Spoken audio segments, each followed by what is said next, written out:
How's it going, guys? Cheese here at Cheese on Everything. Can't believe we're already at 500 subscribers. The LG video kind of blew up. So for all you new subscribers here, what this means is I'm going to be doing a giveaway. I'm going to be giving away my GoPro Hero 5 to one lucky winner. And to prove to you that this isn't a scam, here is a picture of the last winner. Congrats again, Cam.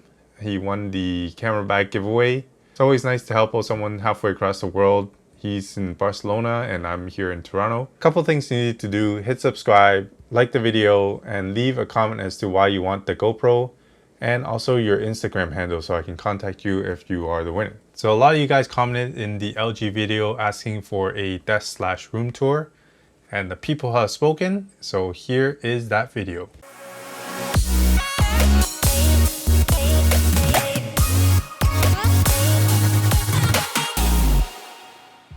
It's really important to have a clean space. I'm not a minimalist by any means. I actually have a lot of stuff. So having everything organized and knowing exactly where it is the second I need it saves a lot of time and headaches. So today I'm going to be taking you around my room and sharing some ideas you might be interested in to keep your space efficient and effective. So let's move from the door and work our way in. So right here I have my kind of EDC nightstand. This is all the stuff that I usually bring along with me when I go out. Starting with my keys and my wallet, along with the Soundpeats Bluetooth headphones and my Nintendo Switch Lite. Most of the furniture I have here is from the malm set at IKEA. These are the malm nightstands. As you can see here, I bought a grommet set from Amazon and I drilled a hole through this nightstand and put some wires through it to make it nice and clean. Did the same on the other side for the cell phone and smartwatch. So all you gotta do is pull out the drawer, and underneath here is actually a pretty sizable gap. You can even fit a full-out power bar down here, and then the wires just go up and up the grommet. I have my EDC strategically placed here, so when I come home I always put it back on this table, so the next time I go out I never have to look for my keys or my wallet.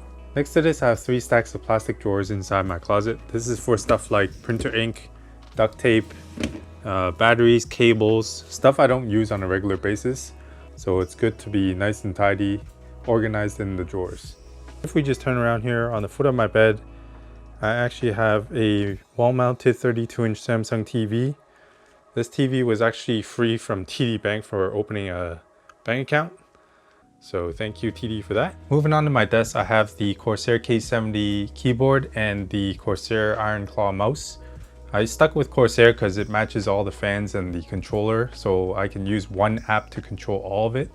And I went with wired peripherals because I already have way too many things to charge in my life. I don't want the 2 things I use the most to be a part of it. I've gone through at least 10 to 15 keyboards and mice in my lifetime, and I finally found a combo that actually works. This Corsair K70 has the Cherry MX Blue keys, which are really tactile in the feel. Really nice feedback when you hit the keys, and it has a huge array of RGB lighting effects. This Corsair Iron Claw has such a nice form factor. It actually molds to the palm of your hand, so you can use it for a long period of time without having any strain. And as my keyboard side chick, I have the Loupedeck Plus for color grading. This is an amazing keyboard, makes your editing a lot faster. And for the rest of the table here, I have just a lot of media storage devices. Here is a Wavelink external hard drive dock for all my offline backups. If you ever ventured in the world of YouTube, you're going to need a lot of these. Next to that, I have the ever so popular Lexar SD and CF card reader. And over here is the Anchor USB hub. I usually keep a loose USB cable here, so whenever I need to connect things into the computer, it's already set up. And all my cables are held with these cable ties. They have a 3M double-sided tape underneath, keeps the wires very tidy. And of course, most of you have already seen the LG 49-inch ultrawide. If you haven't, I'll put a link up here and at the end of this video so you can watch that after. This monitor has been such a great help for editing. I've been using it for about a month now, and it is freaking awesome. And powering that monitor is the AMD Ryzen 7 3800X. You guys probably seen it already. I'll link it up top if you haven't. So while we're here today, I figured I'd do some bit of DIY lighting to create that nice ambient glow behind the monitor. Found these lights on Amazon for $20 Canadian. It comes with a USB plug, which is really convenient for power because I don't want to deal with another power plug. I can just plug this straight directly into the monitor in the back. It even comes with this remote where you can control your lights through infrared You just got to make sure that the infrared receiver at the end of the light strip is visible to the remote so you can control it. But for $20 Canadian, it's actually really cheap considering what you get. The total length I got was the shortest one, which was 6.5 feet. There's a lot of other different lengths that you can get. This is just exactly what I need. So right now I split it up so that half of it is on one side, connected to the strip that doesn't light up, and the other strip on the end of it. So I'm gonna have one strip on the top and one strip on the bottom, and it should give me some pretty good lighting. Just make sure that the back of the monitor where you're gonna tape this is clean. I guess this even makes it easier because you can disconnect them, actually tape it on piece by piece.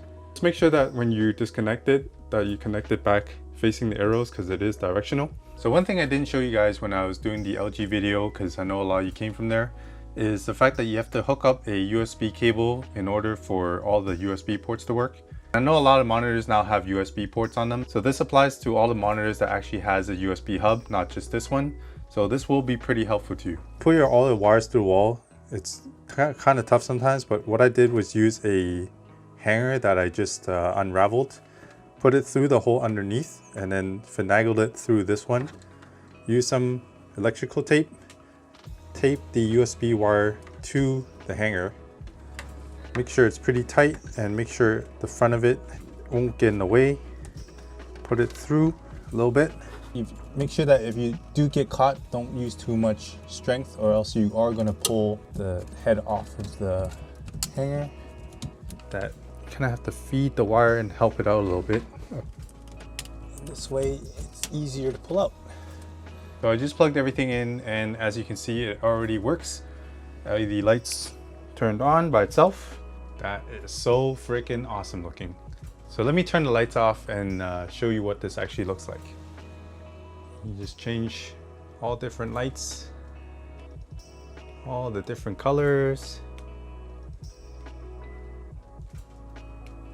This thing looks really cool. So I was afraid that this would happen, and my predictions are right. Tried putting the other LED strip around the square. Putting the strip here, you can kind of see the lighting around the square, so it doesn't really look that great. So I think I'm gonna go with the original plan and put it around the edge of the table. So far I did the bit of the side table, which looks really nice. But as I got around to my main table, I found out that there's kind of like the same problem as the pegboard because it's really close. So I'm gonna put it a bit lower. And also what I thought about was using Scotch tape. So you just tape a layer of it over the LEDs, and don't worry, the LEDs don't get hot. So use a bit of Scotch tape and kind of create a dimmer mask on top of the LED. That way the light spreads out a little bit more. So with that DIY complete, let's continue on with the desk tour. So over here on my side table, I actually have a mini workstation. All I'm gonna do is lower my seat, and now I am able to work on the laptop comfortably. I have here the Asus Strix Hero 2. This laptop came in really clutch when my computer broke down. This has the Intel Core i7-8750H CPU and the NVIDIA RTX 2060 video card, making it really fast for editing. I bought the Hero 2 when the Hero 3 came out because this has a SD card reader built in and the 3 doesn't. So key for a content creator to have a built-in SD card reader because I can just film, take out the SD card from my camera, pop it in, and I'm ready to work. The next thing you've all been waiting for is the SCADIS board from IKEA. A lot of people ask me about this on the comments. So this is almost like a workshop pegboard you'll find in your garage, except it's kind of styled to your room. First up, we have the Amazon whiteboard that I taped with some IKEA hooks, so you can actually just hook it. I have all my video ideas on there. Over here, I have all the stuff I use pretty frequently. And down here, I have the batteries, AA, AAA, and these really easy to open containers, some zip ties, and Scotch tape. Down here I have my shaver, because I do shave at my desk, some cream, because it's so dry in Canada. The most convenient feature of this pegboard, that is the big long hooks. It actually houses my headphones perfectly, even with the mic. Best part about it is I put some double-sided tape on the controller here so it's hanging. So what this does is it keeps the wire actually just dangling, but you can't feel it on the headphones. But this way this wire doesn't get caught in anything while you're using it. And it actually is a good reminder that after you use it, you don't pull the headphones off your head when you're getting out of your chair. And coincidentally, this table has actually a little gap over here. So all my headphone cables just dangle down and get out of the way. And this gap also doubles as a garbage chute, because down here, I have my garbage can. So down here underneath my side table, I have all my semi-embarrassing things hidden. I got my back scratcher, got the Swiffer duster, and I also have a coaster because I always eat at my table when I'm working. Sometimes the plate's so hot that it burns the mouse pad, so I want some extra coverage just to protect it. Next to the laptop, I have here the paper trays with 3 different types of paper. Behind it, I have all my bills because I don't want to see them. And up here, I have my 2 printers, my 2 Canon printers. This is the MX922. This is a scanner and printer in one. And this is the Pixma Pro 9000. Thanks Uncle for selling me this for 150 bucks. This printer supposedly sells for like 400 bucks. It prints photos like this, which you will be seeing soon. I will be doing a video of that later. And for those of you who stayed till the end, I saved the best for last. Here is the malm bed with a secret big compartment. This is where I keep all my stuff. Without this bed, I wouldn't know what to do with all this. But here is all my outdoor gear.